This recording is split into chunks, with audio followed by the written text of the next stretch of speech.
It's Coach Scotty, and I've been getting a bunch of questions about my SBI muffins, and I wanted to see if I could help by making a few video tips. So what I did was, while I made my muffins today, I kind of paid extra attention to all of the things that I do that are maybe a little different or aren't showing up in the recipe. So SBI Muffin Mastery.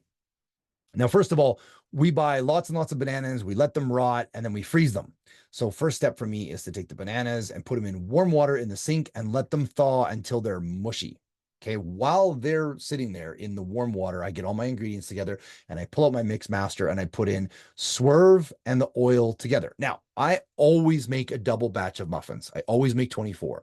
There's a bunch of different reasons for that. One is it uses a full package of swerve, a full package of Bob's Red Mills almond flour, full package of dark chocolate chips, and it's just easier. I don't have to measure those. Clip the top off, dump them in. So there's that. Now, a big thing is when you're creaming together the oil and the swerve, use the whisk attachment on your food mixer. If you have one, I hope you do. I got mine on sale in 2020 when I had nothing else to do but bake and figure out this recipe to perfection. So the whisk attachment is important, not the paddle attachment, because you really want that stuff creamed together for a couple of reasons. It makes for a better recipe, but also doesn't splash oil all over the place. All right. Then next, it's about 2 minutes. So then next, I want to take my food processor. And again, this is a Christmas gift from my wife, which is awesome. Very good gift for me. They're not super expensive. I think they're $50 or something like that. And I put in a quarter cup of water with the blade attachment.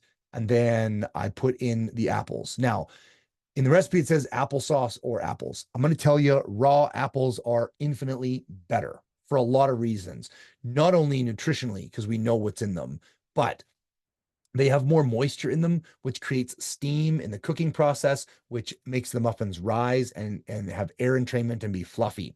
They also have pectin in them, which is a bit of a gelling agent to hold the shape. And there's more fiber. Again, that leads back to structure. So I blend them until they're completely pureed fully.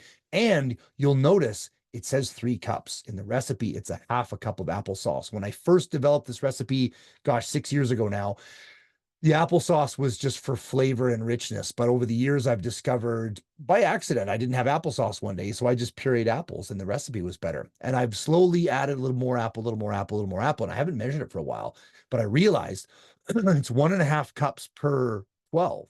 So I get 3 cups of this system. So it's about 3 large apples plus the quarter cup of water that ends up being in my mix. Again, that will help your muffins be better. All right.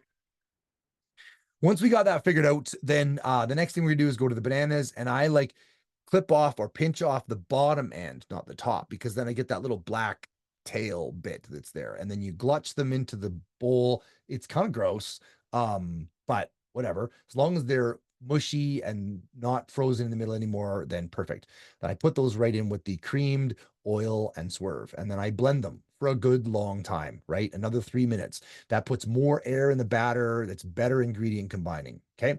All right. Next, I'm going to add the applesauce, and I did take a picture of that, and then mix another 2 or 3 minutes. Then I want to slowly add in the dry ingredients. And that's important because you don't want to over mix the dry ingredients. So you want to really mix the wet for a long time, more than you think. But then the dry, you just want to combine it. So sprinkle, sprinkle, make it wet, sprinkle, sprinkle, make it wet, sprinkle, sprinkle, make it wet. And then I slowly add the dark chocolate chips. This process takes a couple of minutes. So, but you don't, once it's all wet, you don't want to do it any more than you have to. Okay. Then I take my Pam coconut oil cooking spray. And a good tip is rinse the nozzle with hot water first. And then because otherwise it sits in the cupboard and it hardens a little bit, and then you can't get it to spray. So I just rinse it in hot water, and I want you to generously spray the pans so they don't stick. The next thing is, as you can see, I love these silicone pans, and a lot of reasons. They always come out perfectly, but I decided a long time ago, instead of scooping one muffin at a time, I just dump it all in the middle of the two, and then I take a spatula and spread it out, and I end up with the perfect muffins because I can steal from one and push to another, and they all end up perfectly full, and they're all even. So that's great. Then I put it in the oven, and I use tin foil, shiny side up, for these muffin pans. Now, I think that if you're using metal muffin tins, you don't necessarily have to do that because the metal of the muffin tin heats up and it will improve the cooking. But I found with the silicone ones, this was a good tip and made a difference for the muffins not being moist in the middle. It also catches all the drippings, and the drippings are delicious. So that's why I do the tin foil. Now, here's another tip. I have a convection oven, so I cook them on 350 on convection for 36 minutes. And when it's done, I turn off the timer and I leave them in the oven for 10 minutes. I let them sit. That prevents quick collapse by letting the steam come out slowly and helps them to set. And it bakes them evenly in the middle without burning the edges, and it retains moisture in the muffins. Now, today I quickly took a photo so I could show this to you because they're actually still sitting in the oven right now. And they're perfect, right? So bon appetit. I hope that helps. I hope that gets you to perfect muffins. I hope that you enjoy the SBI muffins and everything is awesome. If you have any questions, reach out and let me know.